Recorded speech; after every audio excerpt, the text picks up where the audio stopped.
All right, Phil. So, man, I really do appreciate you jumping in to hang out and talk for a little bit. I know you have a lot of insight on some stuff. So, what we're gonna do here is kind of run through a few things. I'm gonna let you talk. I'm gonna shut up here in a quick second. But let's start with you just letting people know who you are, what you do, how long you've been doing it, and a little bit of experience. Sure.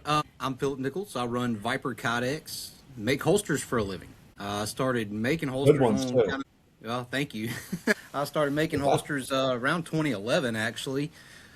Turned it into a business in 2016 Mm-hmm. and then went full time with that business in 2022. In between all that time, I was a active duty police officer. I use the term active Yeah. duty like I'm military. I'm not, but I was serving on the local PD here. So Well, hey, I mean, I've got your holster sitting in my safe next to me here. I ride with it every day, so and I've told you like I've been able to run around the playground with my kids and be one of those active dads hanging upside down doing all sorts of stupid stuff, and I wouldn't do that with too many others. So it's cool, well, man. I'm just glad you're loving it, man. It makes me proud. Well, hey, man, you built a good business, man. I'm digging it. I know when you are going through like we are building a business, there's I think even right now you and I can probably name off a quick five problems we need to deal with today, but we're not going to talk about that. We're gonna go back in time to think of an obstacle that you've already overcame, and I want to kind of know like what that obstacle was and how you got past it. When I think about that, I think about the moment you decide to really push your business, whether that means going full time for you, because I don't know what another person's business situation is, whether Sure. that means going full time or whether it means just deciding, say, hey, this is going really well. We're growing a little bit. We do want to keep it as a side gig, but I'm going to push even further. Because with Mhm. depending on what your business is, and in today's day and age, you can call Brian at Zeroed In Marketing and say, "Hey, this is a side gig for me, but we can run ads because this is something either that I'm making or I'm having produced. We're drop shipping, we're doing whatever the circumstances are, and you can really push a business without, but I guess the way to say it is without putting in a full 50-hour work week on marketing or that kind of work specifically. And so you have to decide that moment that you decide to push the business, whatever that means for you, whether that's just working on the business more or whether it is going full time. Mhm. As to what pushed me to do that is a lot of factors, but I will give you an easy example. Yeah. I do my best work when I'm actually speaking to my customers. When I'm Yeah. actually talking to somebody and I'm able to hand them my product and they see what I do for a living. And I went to the first big show that the business had ever done in 2021. Okay, so 21 was a great Okay. year. My Braves won the World Series and I did my first shows as Vyper Kydex. All right. So I actually took a weekend off work, if I remember correctly. It's been a while now. So and I built up a bunch of holsters and I did a show. And that show, Mhm. that weekend, I brought in more revenue for the business. We're not talking income, we're talking revenue, right? I Yeah. brought in more revenue for the business in those 3 days than I did in a whole month working for the police department. And it was kind of at that moment, I was like, okay, I'm doing something really nice. Number one, really good. Number Mhm. two, I can push on this. Whether that means doing it more or doing it full time, at that point, I was like, I can push on this. Hey, it makes sense. I mean, I think that every business has, different things that you need to say, I love to do this, I need to do this, or like, I don't want to do this. And everyone needs to understand at a certain point, you need to have that conversation in your brain saying, like, okay, even the stuff that I need to do or don't want to do, I'm still going to do because I know it's my business, I need to get it done. Or you need to be okay with outsourcing or finding someone else to do that stuff. And every business owner that I've gotten to speak with over the last 13 years that has delegated some piece of their business is a little happier. Like when they make that Yeah, decision, even if like good decision or bad, they know that let's just go down the bad route for a second. If they make a bad decision to, have someone do something, they don't do it right. For that little brief period of time, they know that that decision of finding someone to do something is a good decision. But then it's just, hey, you got to find the right person.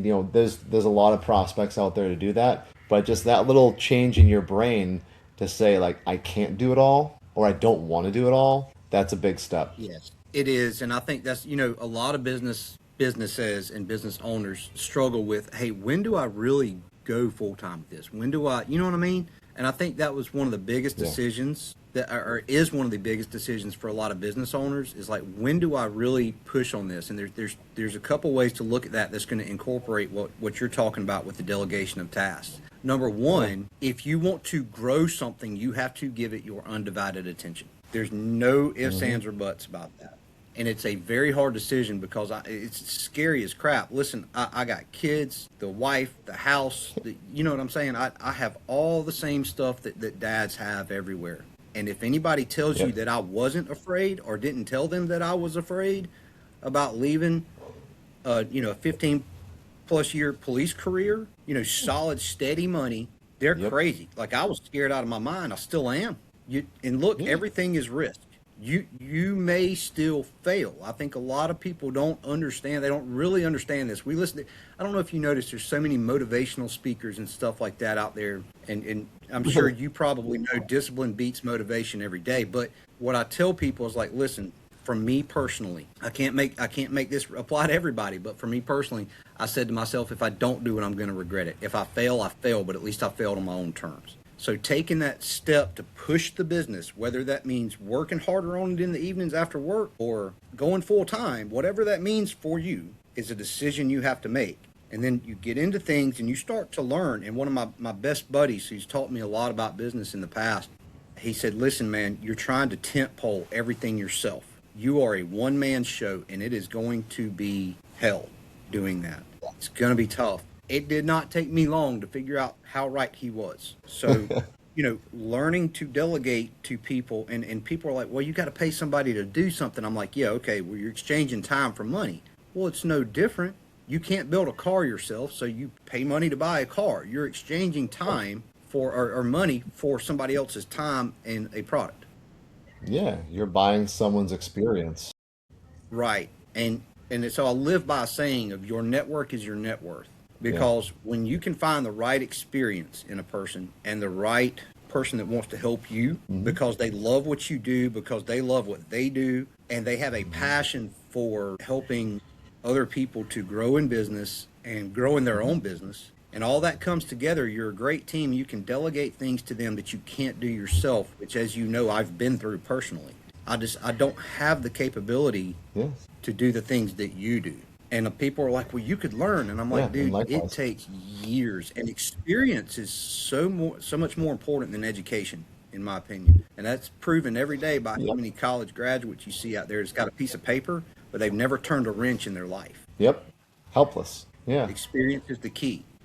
So delegation, and once you make that decision, and then you see in your business, where can we improve the flow? Well, if you need to delegate some things, your flow and your work, your flow chart that you have as you work through whatever that business is, when you can say, this guy's going to handle this and this guy's going to handle this, and it's taking that mental load off of you, that physical load, and that time suck of, man, I've got to manage finances, I've got to make products, I've got to call customers, I've got to do the emails, I've got to do the marketing, I've got to do the networking.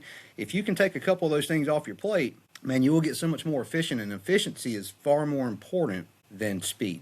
People get those two terms mixed up. So delegation, like you said, Brian, is so key. Oh, for sure, man. And if you could go kind of back to that inflection point of your business, maybe even like a day or two before that, and you might have to go and buy a DeLorean and get way back and do that thing. But what advice would you give to the younger Phillip Nichols, and why? Do it earlier. Something I'm trying to instill leave the job earlier? Sir? Leave the job earlier, you're saying, or do what earlier? Yeah, not necessarily leave the job earlier. So it's a little nuanced, but something I try to instill in my kids is that, hey, now, granted, when I was their age, like, Kydex wasn't a thing, okay? And we didn't know about it, but there's a lot of things that I wish, when I talk to my children or talk to younger people, or when I was a cop and I would talk to young people that needed advice, I would always say, listen, start looking at investing earlier. Start looking at putting some money in the market where it can earn some interest. I know you ain't got much, but hey, if you put $15 in there a week, or even $15 a month, you got something starting you out. Because when you're young and you still have mom and dad, or maybe you're living at home, and these young kids now, they're having such problems trying to get out on their own because of the way the economy in the world is right now, which is a completely different subject. But when you're young, you have more availability for risk, because if you fail, you have a better fallback plan. Yeah. And failure is going to occur. I fail every day, and I tell people I will fail my way to success. That is just part of the gig. It's part of the deal. Start earlier. When failure doesn't affect you, when you got kids and you're married and you got your house payment, maybe you bought a bass boat, maybe you want to get a new driveway poured and you're putting up a new fence, that failure is a lot greater. It's magnified at that point. And it doesn't mean it can't work. It doesn't mean you can't do it then. I did. But it means you have to be more careful, and you have to be more accepting of things that don't always go right for you. And that's very hard for competitive people that want to be in business, because entrepreneurs are competitive people. They want to succeed. Yeah, we are. And they don't like they don't like themselves when they feel like they fail. And that's a normal emotion, but do it earlier, when you are younger, when you can afford to take risks. When you and that would be my piece of advice if I went back in time. Is maybe it's not Kydex, because in my 20s I was a totally different kind of person. I didn't get involved in law enforcement until I was a little bit older, and so I could have started a different kind of business. But working, there's nothing more pleasurable than working for yourself, but some days there's nothing more frustrating either. Yeah, And it's a I great know balance. you know that well. So start earlier, because Okay. if you're 21, 22 years old and your first idea fails, that's okay, man. You got plenty of time, bro. You are young, and you are far more naive than you believe yourself to be at that age. Oh, for sure. Yeah, it makes perfect sense, man. Start earlier, fail often, take notes, and don't make the same mistake twice. Yes. I'll be 43 this year. This is my seventh business. Every single one, from like high school on to now, I've had several different businesses. Learned a lot of what not to do. That's really what you learn. You don't fail a business or fail something and say, oh, I know exactly what to do. You go, hey, that's a bad idea. Won't do that again. I'm going to move forward. So, I think that's really a great way for new people to just think through things as they start. Like, if you're going to start your first business today, it's going to fail. Statistically, unless you're going to be that rock star, great. But most of us will start our first business today, this week, this month, this year, and fail. Take notes, don't make the same mistake twice, and go on to the next thing. Don't give up. Yeah, and be That's forgiving with great. yourself in that process. That's something too. I've had to really learn that for me. Man, when I was playing baseball in high school, when I was doing this, that, or the other, when I was competing in martial arts tournaments, like when I failed, I would be so angry with myself. And Hmm. it's interesting, because as a business owner, you both have to be ruthless with yourself in your discipline and very forgiving of yourself in failure, because you are doing Yeah. something. A lot of people want to be the next, name any large business, Elon Musk or whatever billionaire, Yeah. and they don't realize how much it actually takes to get to a level of even just a large local business. Oh, shoot. It Yeah. takes a lot of time, and it takes a lot of forgiveness, because you're going to make so many mistakes, and sometimes those mistakes are going to cost you money. That's for Sometimes they're sure. going to cost you people, and you have to be so forgiving of yourself. Start early, learn your lessons. I think you talking about having multiple businesses over the years is a great example of it. It's not Yeah. Just it's not easy just to keep get going. things right, no matter how many times you try. Yeah. Hey, I went from an auto detailing business to now marketing for guns and knife companies. It's not a linear trajectory.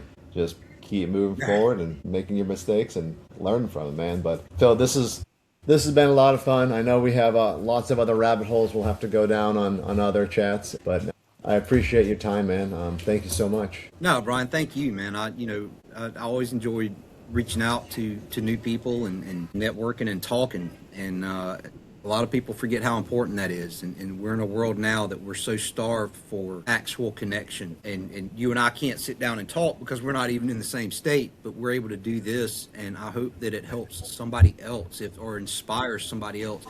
If they're a little younger, or if they're new in business, I hope it helps them to realize that, hey man, you're doing okay.